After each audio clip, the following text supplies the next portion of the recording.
Madzulo abwino ndi nthawi ya nkhani mwatsatanetsatane pompano pa Times Television TTV ndipo kupatsirani ndine Eric Nsikiti kwa poyamba nayi mitu yake. Ripoti limene bungwe la UNICEF latulutsa labweretsa poyera mavuto adzaoneni amene amayi ndi ana akumana nawo mu nyengo ya mliri wa COVID-19. Bungwe la Tobacco Commission lati liwunikiranso malamulo oyendetsera ulimi wafodya m'dziko muno. Ndipo mtsogoleri wa dziko lino Lazarus Chakwera ndi mtsogoleri wakale Joyce Banda athandiza msungwana wina wa ulumali m'boma la Mzimba Dorothy Banda. Ndi izi ndi nkhani zina zambiri tete ndikhale limodzi.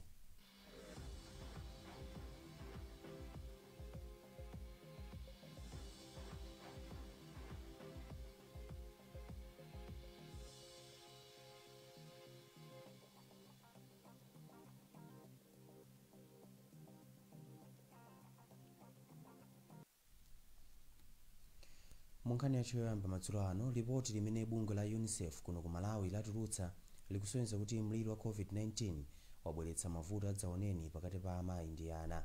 Ripoti ili likuti mavuto ambiri maka za umoyo anadza kamba kuti zipatala zambiri zinalibe zipangizo zokwanira zothandizira ana komanso amayi oyembekezera. Lazarus Chakwera walemba ripoti limene akuwerenga ndi Fale Banda.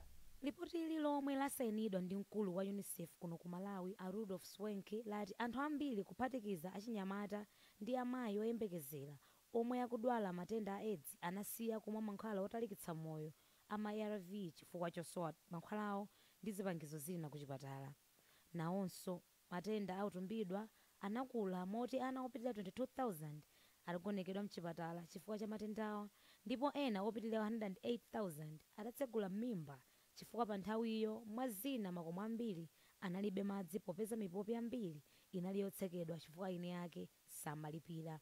Ripotilo likunenanso kuti nkhanza kwa ana ndi amayi zinakula chifukwa chiwerengero cha milandu ya nkhanza kwa ana chinafika pa 58,000 pamene chiwerengero cha mabanja a ana chinafika pa 13,000. Nako kumaphunziro mavutonso aliko. Matendawa anasokoneza maphunziro a ana oposera 7 million. Ofalitsa nkhani unduna wa zaumoyo a Joshua Malango ati unduna wawo uli ndi ukadaulo olimbana ndi matenda omwe amabwera chifukwa chakuperewera kwa zakudya mthupi. Koma iwo ati sangathe kuyankhapo zambiri pa ripotilo chifukwa sadalione. Naye katswiri woona zaumoyo amaziko matemba wati ripotilo likunena zoona.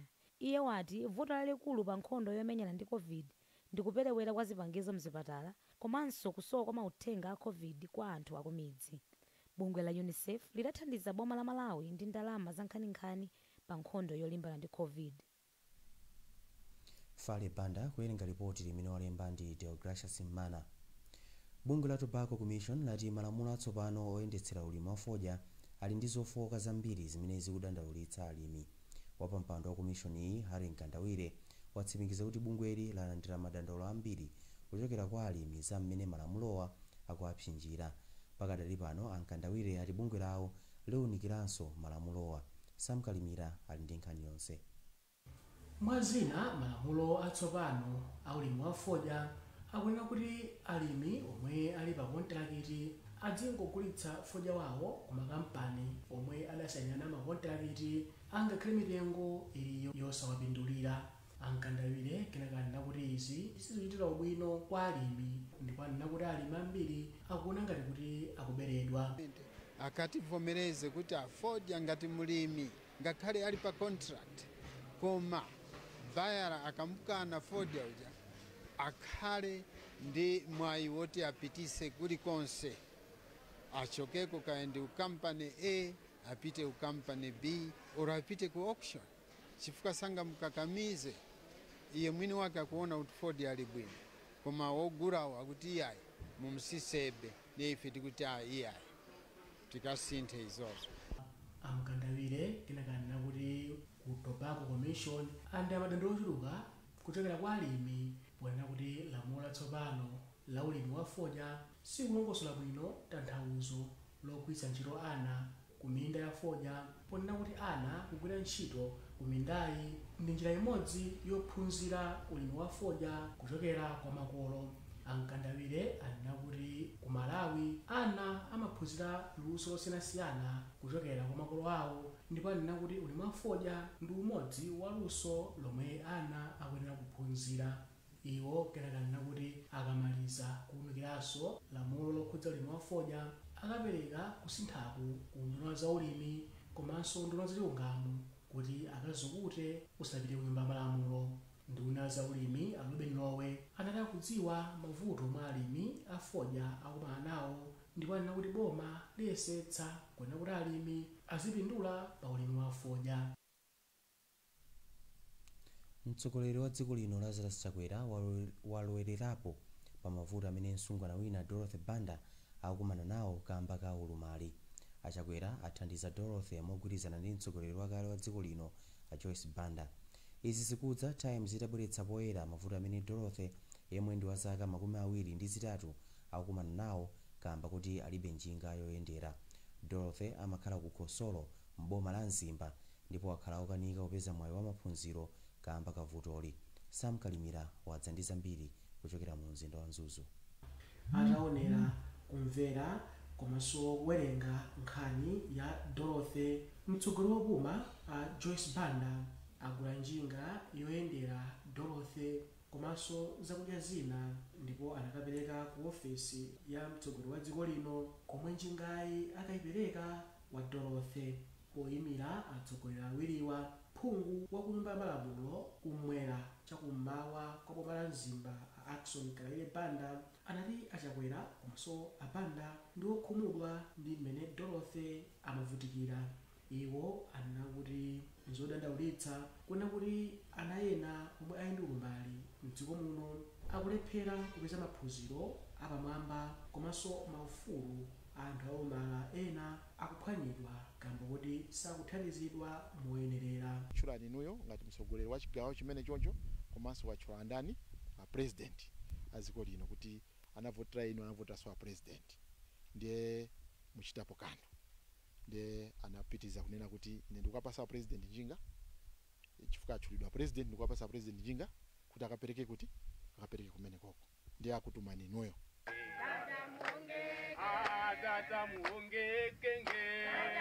Phungu kuderali Akalaire ananenanso kuti Dorothy ampezera sukulu yomwe akaphunzira luso la manja ngati kusoka ndipo akapezera makina ndi mpamba akamaliza maphunziro ake. Bambo ake a Dorothy a Simoko Banda anati iwo samukanizanso Dorothy kukaphunzira ndipo anadandaula ndi ganizo lomwe adachita mbuyomu lomukaniza Dorothy kupita ku sukulu. Mwana apita ku sukulu, mwana olumala waine apita ku sukulu kukaphunzira moti ndilothokoza kwambiri. Ndipo poyankhulapo atalandira thandizoli, Dorothy anati ndi wokondwa ndipo anena kuti voti yake yapindula. Ine kuwauza kwanga zokamba zambiri ndilibe koma ndile ulemu wopambana pa chimene achita pakunigwira njinga monga sokatundu mmene ali apa. Mulungu adalitse.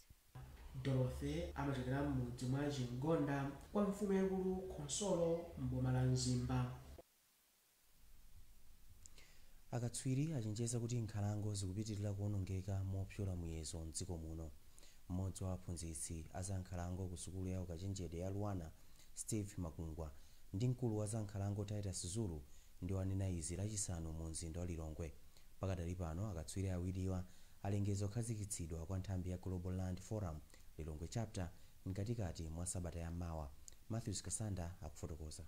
Awiriwa ati mitengo yomwe madzalidwa mdziko muno, mitengo ya pakati pa 60 ndi 65 pa 100 iliyonse ndi imene imakula pamene ina imafa. Iwo ati izi zikukolezeranso kuti chiwerengero cha mitengo mdziko muno chizinka nacheperabe pomwe anthu agwiritsanso ntchito kwambiri nkhalango mdziko muno powotcha makala, kuphikira ndi ntchito zina. Apa Makungwa anati pali kufunikira kuti anthu, mabungwe komanso makampani agwirane manja pa ntchito yobwezeretsa chilengedwe. Ubwino wa mitengo wa nkhalango umene makulu atakhala kusangalala nawo, ifenso tiyenera kukonza zimenezozo kuti ana athu amsogolo adzathe kusangalala ndi zimenezozo. N'chifukwa chake tili ndi chidwi kwambiri, n'chifukwa chake ngati pa dziko lapansi anakhazikitsa bungwe limeneli ogulu limene lili kwa anthu onse amene ndi chidwi kuti inedi ndiyenera ndipange kuchina chake kubwezera chilengedwe, kusamalira nthaka yathu ndizo zofunikira pa madera amene ndikukhala. Ndipo mukuyankhula kwawo Azulu anati boma ndilodzipereka kwambiri poonetsetsa kuti chilengedwe chikubwezeretsedwa mdziko muno. Choncho nkofunika mbali zosiyanasiyana kuthandizirapo pa ntchitoyi. Bungwe limeneli ife talilandira bwino kwambiri. Tikuganiza kuti mabungwe ngati amene atakhalapo angapo othandizira, chifukwa chonena kuti ife tinadzipatsa udindo malingana ndi mavuto amene tikudutsamo pa nkhani za chilengedwe ndikubwezeretsa chilengedwe. Kuti chikamafika chaka cha 2030 ndi pamene pali maso athu tikwanitse 4.5 million hectares imene chilengedwe chabwezeretsedwa. Ntchito yobweretsa pamodzi nzeru zobwezeretsa chilengedwe pansi pa gulu lomwe pa Chingerezi likutchedwa Global Land Forum Lilongwe Chapter ikhazikitsidwa lachisanu sabata yammawa. Nkhalango ya boma ya Kasungu mchigawo chapakati cha dziko lino inali yochititsa chidwi, koma mzaka makumi awiri zapitazi nkhalangoyi imenenso ili kumalira dziko la Malawi ndi Zambia yakhala ikusanduka bwinja. Mulipoti lathu lapadera Pilani Kachinziri wapeza kuti izi zapangitsa kuti chiwerengero cha anthu amene amakaona nyama ku nkhalangoyi chitsike. Audrey Kapalamula ndi akuwerenga ripoti ili. Malowa poyamba idali nkhalango ya chilengedwe yomwe idali ndi nyama zambiri za mitundumitundu, komatu masiku ano nkhalangoyi ili zii ngati kugona mizimu. Chiwerengero cha nyama chacheperatu. Malo ogona alendo alifupa omwe adamangidwa mkati mwa nkhalangoyi akuoneka ngati bwinja, popezatu chiwerengero cha anthu omwe amakagonako chacheperatu. Chiwerengero cha nyama za nkhaninkhani zomwe zinkabwera ku damu lomwe lidakumbidwa kumalowa kudzamwa madzi nacho chidachepa. Munthu akhoza kukhala tsiku lonse osaona nyama ikudzamwa madzi. Tinyumba ta mzindo togonamwa alendo tomwe adatimanga pamalopa nato tikuoneka ngati mabwinja, palibe chisamaliro chenicheni. Malo ogonapowa omwe ndi abungwe loona nkhalango ndi nyama zakutchire alibe magetsi, ngakhale kuti mawaya amagetsi a Eskom adadutsa pamalopa. Pa mtunda okwana makilomita 21 omwe atolankhani a Times adayenda mu nkhalangoyi sadaone nyama ina iliyonse, komatu mbalame basi. Nsecho anthu ogwira ntchito ku nkhalangoyi adawatsimikizira kuti kuli njovu pafupifupi 100 ndi nyama zina monga mbidzi. Mmodzi mwa ogwira ntchito pamalo ogona alifupa a Jacob Charles adavomereza kuti chiwerengero cha alendo pamalowa chachepa kwambiri. Mulendo akamabwera amafuna akaone nyama, ndeno ngati wina ake wabwera sanaone nyama akamabwera amakauza zake kuti koma amene kunapita pamasina one nyama. Pamene munthu akuona nyama ndero akamapita kuja kwa makhaninkhani abwino amakauza zake kuti koma ngati ufuna mukaone nyama pitani ku Malawi mupite ku Kasungu National Park nyama mukazipeza. So kusowa nyama kungathandizirenso kuti alendo asamabwera monga amene kufunikira. Naye msungwana wina Eren Sanga yemwe adayenda mtunda wapafupifupi makilomita 100 kuti adzaone nyama adali wokhumudwa. Amene mabwera kuno Kasungu National Park ni mayembekeza kuti ndizaona zinyama ngati mwina njovu, machina mabuffaloes, zebra ndi zina zotero, koma zonsezo sinazione. Mkulu woona ntchito zothana ndi mchitidwe wononga zachilengedwe mu nkhalango yomwe yachita malire ndi dziko la Zambia a Patricio Ndadzera wati zaka 20 zapitazo malowa adali ndi chiwerengero cha njovu pafupifupi 1500 koma chidatsika kufika pa 40 mchaka cha 2015. Padakali panopo tuna kuti tili njovu 100 mene timayamba zinalipo 40 pano zikuchuluka, komanso ndi bwino kuti tionjezere njovuzi kuchokera ku Liwonde National Park zokwana 200 kuti zibwere kuno. Zikabwera kuno nditikhala ndikaniya kuti population yayikulu yoti ikhoza kuonesesa kuti nyama zikuchuluka, monga mukudziwa kuti njovu zimachulukira 5 to 7% pa chaka, kusonyeza kuti pamatha zaka 5 kuno kukhala njovu zochuluka.